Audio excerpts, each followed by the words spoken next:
ఎన్నాళ్ళు అమౌంట్ ఇప్పించుకొని 500 రూపాయలే కదా, రేపు వస్తే అంతే. ఏమి నా కొడుకు అపాప్తో మాట్లాడుతున్నాడు? యా పాప ఏయ్ నవీనా రైడా వస్తానండి. అరా ఆవిడనేమో పడేసినట్లున్నావా?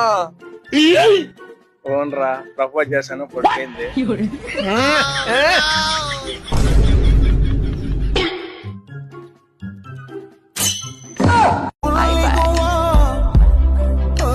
ఇచ్చిన 500 రూపాయలు ఇచ్చాక లేదు, నీకు నేను కావాలా? జన్మలో ఇంకెవరిని కెలకడం ఏదో ఓవరేషన్ సూపర్, ఇది ప్రపోజ్. గులాబ్ జాములు కలగలేడిపోయాయిరా.